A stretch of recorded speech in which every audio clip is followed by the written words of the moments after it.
राधे राधे भैया बहनियारा तुम पंचन का हरतालिका तीज के ढेर सारी बधाई हो। और मसीह जी से यह प्रार्थना करती हूँ कि तुम पंचन का तीज बहुत अच्छी तरह से निकल जाए और कौनो बीमार न हो, कह के बहुत तेजी से आज घामा है। चलो फिर भैया बहनियारो, आज का वीडियो आखिरी तक देखो। आज के वीडियो में हरतालिका तीज की कहानी हो क्या, तो कहानी आखिरी तक सुने हो। पता नहीं धोई छावनी हरे कहाँ रह गई, इन्हें मैं बता के आई रही हूँ कि 9 बजे फिर आ जाओ, कहीं अबे तक ना आई। राधे राधे करवी वाली भौजी, राधे राधे छावनी, पता नहीं तो कहाँ रह गई रही आओ पंचे कहाँ है। अरे भौजी अब तय हूँ, रुक ले 1 मिनट। अब बहनी यारो तुम नहीं करियो, बैठो यहाँ। चलो आ तो गई हैं सब जने, तो भाजी चलो जल्दी से कथा सुनाओ। फिर हाव रुक ले, याद तो कई लेन दे। भाद्रपद मास के शुक्ल पक्ष की तृतीय तिथि पर मनाए जाने वाले हरतालिका तीज पर्व का महत्व अधिक है। इस दिन महिलाएं अखंड सौभाग्यवती और सुखी वैवाहिक जीवन के लिए सुहागिन महिलाएं शिव पार्वती की पूजा उपवास करती हैं तथा निर्जला व्रत रखती हैं। भारत के कुछ राज्यों में महिलाएं इस दिन फलाहार व्रत भी रखती हैं। मान्यताओं के अनुसार हरतालिका तीज का व्रत सुहागिन महिलाओं के साथ साथ कुंवारी कन्याओं के लिए भी लाभकारी है।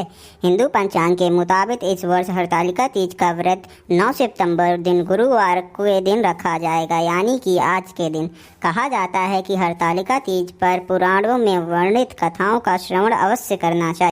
पौराणिक कथाओं के अनुसार जब देवी सती ने माता पार्वती के रूप में पुनः शरीर धारण किया था, तब उनका जन्म हिमालय राज के घर में हुआ था। जब देवी पार्वती बड़ी हुई तब उनके पिता हिमालय राज ने उनकी शादी करने का निर्णय लिया। हिमालय राज भगवान विष्णु को अपना दामाद बनाना चाहते थे, मगर वह इस बात से अनजान थे कि माता पार्वती शिव जी को अपने पति के रूप में स्वीकार कर चुकी हैं। भौजिया बताओ, पार्वती शिव जी का पाँव खिलाने कौन कौन कठोर तपस्या कह रही हैं।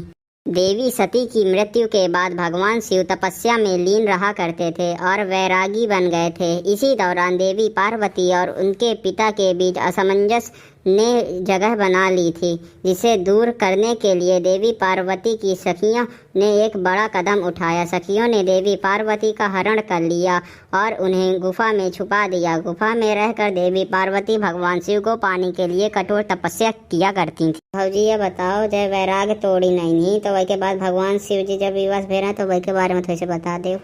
इसी बीच भगवान शिव देवी पार्वती की तपस्या से प्रसन्न हो गए, जिस वजह से उन्हें अपना वैराग तोड़ना पड़ा। माता पार्वती से मिलने के बाद भगवान शिव ने उन्हें अपना अर्धांगिनी बनाया था। कहा जाता है कि तालिका का मतलब सखियां होता है, जिन्होंने माता पार्वती का अपहरण किया था। इस वजह से इस तिथि को हरतालिका का नाम दिया गया। हरतालिका तीज का व्रत रखने वाली महिलाओं को अखंड सौभाग्य की प्राप्ति होती है। पचपुरवा वाली चल एक हफ्ता हूँ कहानी सुना। हाँ भौजी, एक बार भगवान शिव ने पार्वती जी को उनके पूर्व जन्म का स्मरण करने के उद्देश्य से इस व्रत के महात्म्य की कथा कही थी। श्री भोले शंकर बोले, हे गौरी पर्वतराज, हिमालय पर स्थित गंगा के तट पर तुमने अपनी बाल्यावस्था में 12 वर्षों तक अधोमुखी होकर घोर तपस्या किया था। इतनी अवधि तुमने अन्न न खाकर पेड़ों के सूखे पत्ते चबाकर व्यतीत किए थे। माघ की विकराल शीतलता में तुमने निरंतर जल में प्रवेश करके तप किया। वैशाख में जला देने वाली गर्मी में तुमने पंचाग्नि से शरीर को तपाया। श्रावण की मूसलाधार वर्षा में खुले आसमान के नीचे बिना अन्न जल ग्रहण किए समय व्यतीत किया। तुम्हारे पिता तुम्हारी कष्ट साध्य तपस्या को देखकर बड़े दुखी होते थे, उन्हें बड़े क्लेश होता था। तब एक दिन तुम्हारी तपस्या तथा पिता के क्लेश को देखकर नारद जी तुम्हारे घर पधारे। तुम्हारे पिता ने हृदय से अतिथि सत्कार करके उनके आने का कारण पूछा। नारद जी ने कहा, गिरिराज, मैं भगवान विष्णु के भेजने पर यहाँ उपस्थित हुआ हूँ। आपकी कन्या ने बड़ा कठोर तप किया है, इससे प्रसन्न होकर वे आपकी सुपुत्री से विवाह करना चाहते हैं। इस संदर्भ में आपकी राय जानना चाहता हूँ। नारद जी की यह बात सुनकर गिरिराज गदगद हो उठे। उनके तो जैसे सारे क्लेश ही दूर हो गए। प्रसन्नचित होकर वे बोले, श्रीमान, यदि स्वयं विष्णु मेरी कन्या का वरण करना चाहते हैं तो भला मुझे क्या आपत्ति हो सकती है। वे तो साक्षात ब्रह्मा हैं। हे महर्षि, यह तो हर पिता की इच्छा होती है कि उनकी पुत्री सुख संपदा से युक्त पति के घर में लक्ष्मी बने। पिता की सात्यकता इसी में है कि पति के घर जाकर उनकी पुत्री पिता के घर से अधिक सुखी रहे। तुम्हारे पिता की स्वीकृति पाकर नारद जी विष्णु के पास गए और उनसे तुम्हारे ब्याह के निश्चिंत होने का समाचार सुनाया। मगर इस विवाह संबंध की बात जब तुम्हारे कान में पड़ी तो तुम्हारे दुख का ठिकाना न रहा। तुम्हारी एक सखी ने तुम्हारी इस मानसिक दशा को समझ लिया और उसने तुमसे उस विक्षिप्तता का कारण जानना चाहा।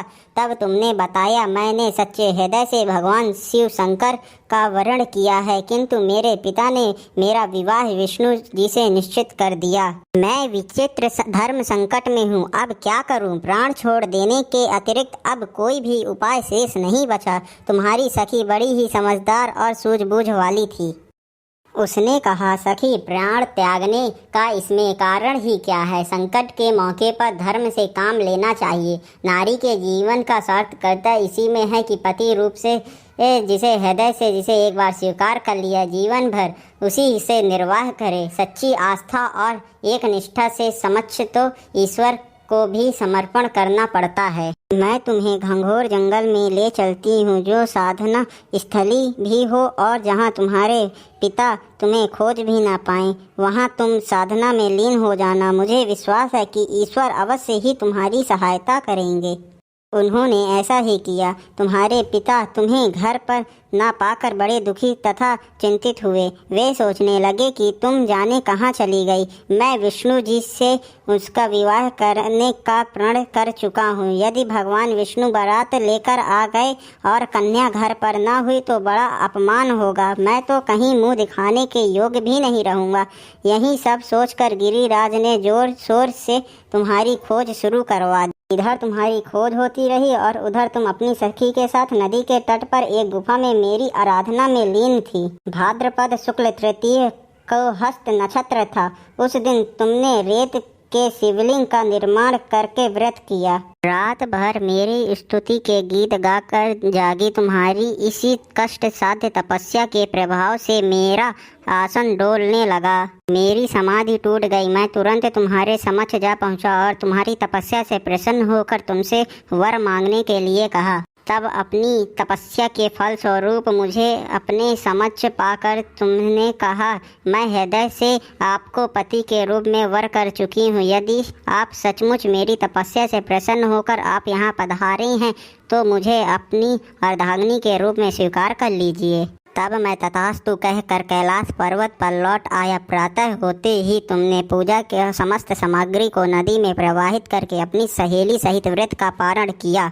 उसी समय अपने मित्र बंधु व दरबारियों सहित गिरिराज तुम्हें खोजते खोजते वहां आ पहुँचे और तुम्हारी इष्ट कष्ट साध्य तपस्या का कारण तथा उद्देश्य पूछा। उस समय तुम्हारी दशा को देखकर गिरिराज अत्यधिक दुखी हुए और पीड़ा के कारण उनकी आंखों में आंसू उमड़ आए थे।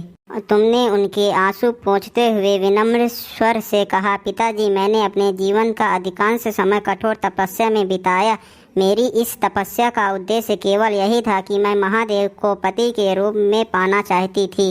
आज मैं अपनी तपस्या की कसौटी पर खड़ी उतर चुकी हूँ। आप क्योंकि विष्णु जी से मेरा विवाह करने का निर्णय ले चुके थे, इसलिए मैं अपनी आराध्य की खोज में घर छोड़कर चली गई थी। अब मैं आपके साथ इसी शर्त पर जाऊंगी कि आप मेरा विवाह विष्णु से न करके महादेव जी से करेंगे। गिरिराज मान गए और तुम्हें घर ले गए। कुछ समय के बाद चात विधि विधान पूर्वक उन्होंने हम दोनों को विवाह सूत्र में बांध दिया। हे पार्वती, भाद्रपद की शुक्ल तृतीया को तुमने मेरी आराधना करके जो व्रत किया था उसी के फलस्वरूप मेरा तुमसे विवाह हो सका। इसका महत्व यह है कि इस व्रत को करने वाली कुंवारियों को मनोवांछित फल देता हूँ। इसलिए सौभाग्य की इच्छा करने वाली प्रत्येक युवती को इस व्रत पूरी एक निष्ठा तथा आस्था के साथ करना चाहिए। बोलो भगवान भोलेनाथ की जय। तो भैया बहनियार, तुम पंजन का अगर हमारा वीडियो नीक लागो तो वीडियो का लाइक कर दो और लड़खल कलर से सब्सक्राइब लिखा हो तो वही दबा दो। तो भोले बाबा के बगल में घंटा बना दे तो वही दबा दे हो और अपने नाथ रिश्तेदार में शेयर कर दो। चलो अब अगले वीडियो में मिलबे।